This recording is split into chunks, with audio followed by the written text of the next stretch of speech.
Good evening, everybody. Brothers and sisters. 10 days of prayer, seeking revival. Second day, grasping the gift. How wide and long and high and deep is the love of Christ. Ephesians 3, verse 18, from the New International Version. Receive, surrender, and grow. How can we experience the fullness of God's love? Read what the Apostle Paul says in Ephesians 3, 14 to 21. First, we experience the fullness of God's love. We need to receive the gift of the Holy Spirit. It says, I pray that out of the glorious riches, He may strengthen you with power through His Spirit in your inner being. Verse 16.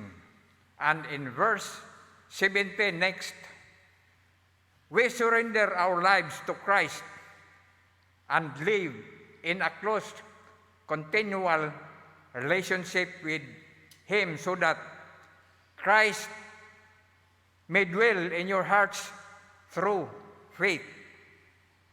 And the last, verse 17, then our faith grows and matures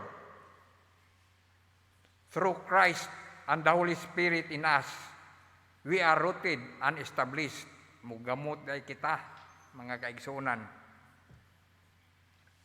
The result, we experience the fullness of God's love. He gave us the power, together with all the Lord's holy people, to grasp how wide and long and high and deep in the love of Christ. God's love passes every test. We consider the parable of the prodigal son in Luke 15, verse 11 to 32. Nakadumdum kita nga ang mausikon nga anak niadto siya sa iyang amahan. Naingon siya, Tay, o Papa, gusto ko nga magpuyo ko sa akong kaugalingon lamang. Busa, hatagi ko sa akong bahin. Busa, isip ginikanan, isip amahan. Tungod kay gihigugma siya sa gihigugma niya ang iyang anak. Gitugutan yun siya. Gihatagan siya sa iyang gikinahanglan, bahin, o hatagan pa yun siya og panalangin sa iyang amahan nga malampuson unta ka. Tuod man, nilakaw ang iyang anak, nagsuroy-suroy, asa naman, nagdisko-disko, sugal, babae, bisag unsa na lang ang iyang ginabuhat sa kalibutanon nga pagkinabuhi. Tuod man, wala siya negosyo nga naibalaan, wala siya trabaho nga naibalaan. Nahurot ang iyang kwarta. Busa pagkahurot sa iyang kwarta, wala na siya mga amigo. Ninglayas ang iyang mga amigo. So, ang famine, ang kagutom niabot niya itong lugara. Busa, naglisod na siya og survive. Nangita og pagkaon. Busa, nangita siya trabaho aron makakaon. survival. Tuod man, wa man siya naantiguhan nga trabaho kay dato lagi. Gidawat siya, isip, magbalantay sa baboy. Busa, gigutom yun siya mayo. Nahigayon nga, bisan baboy magkakaon man, nahigayon nga, mukaon yun siya sa salin sa baboy. Ay, para mabuhi. Iyang nadumduman, nga sa ilang balay, hayahay man sila mo.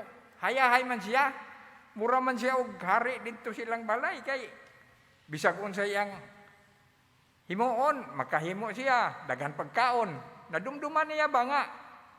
Dili day maayo niya akong gibuhat. Busa nakahuna-huna siya, balik dito sa iyang ginikanan.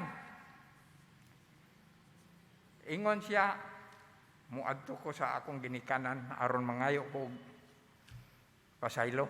Bisa na lang og kuan kay sa amo buras ka ang pagkaon. Bisan ang among mga katabang way kuan, walay limit sa pagkaon. Busa ni balik siya. Pagbalik niya, kita siya siyang amahan. Pagkakita sa iyang amahan nga, layo-layo pa, nigukod yun iyang amahan sa iya ni Apas. Giligid siya og halok. Kay tungod sa gimingaw gyud ang iyang amahan sa iya. So ingon ana, kadako ang gugma sa atong Ginoo. Ang amahan gina-represent sa atong Ginoo nga bisan unsa kita ka hugaw, unsa kita ka trapo sa atong kalibutan nga gipuy-an, siya andam nga mo sagop kanato bisag unsay kasalanan nga atong nahimo. Ingon ana, ang gugma sa Ginoo alang sa iyang katawhan. Mubalik lamang kita kaniya o bisan unsa nga pagsulay sa atong kinabuhi, maka pasar kita, maka lampos kita niining gugma nga dili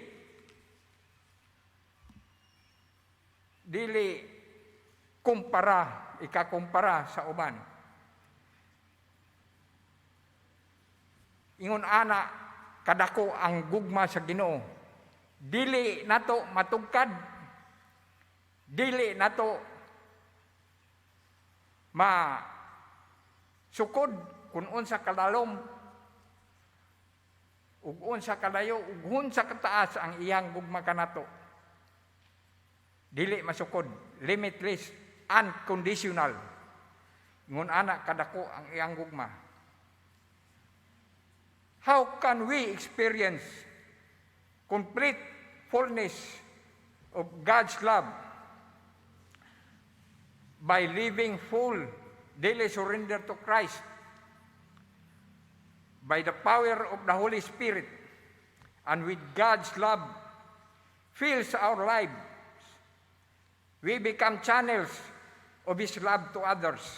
Mahimo kitang sandayong sa gugma sa Ginoo adto sa uban.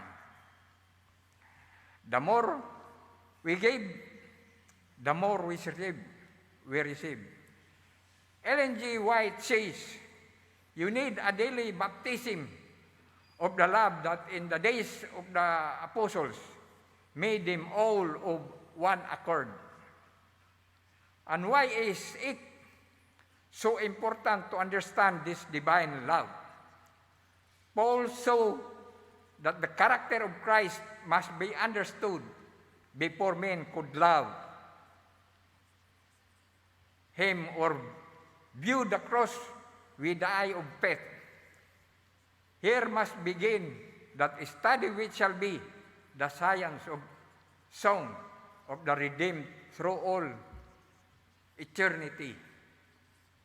Acts of the Apostles, page 273.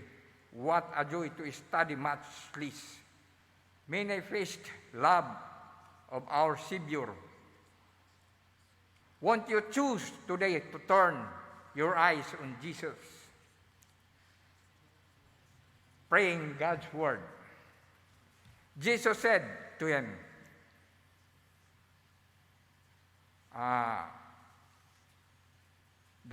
what is the greatest commandment of God? Jesus said to him, you shall love the Lord your God with all your heart, with all your soul, and with all your mind. And the second is like it. You shall love your neighbor as yourself. In Matthew 22, verse 37, 39. Father, thank you for loving me.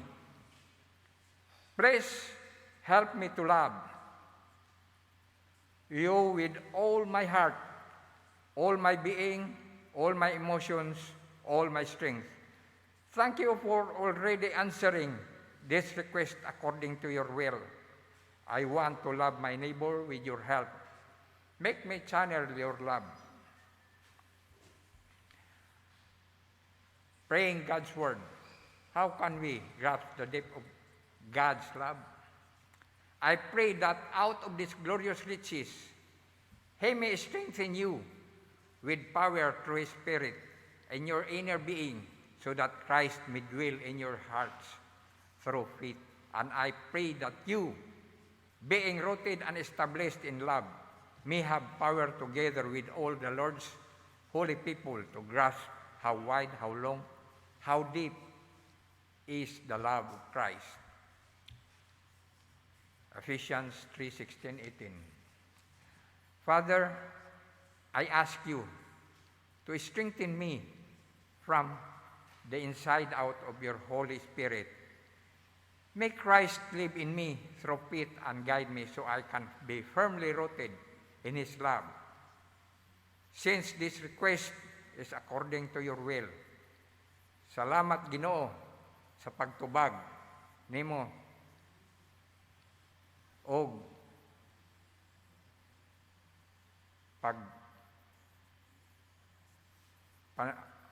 pagdungog nimo kanako sa akong gipangayo. Thank you very much.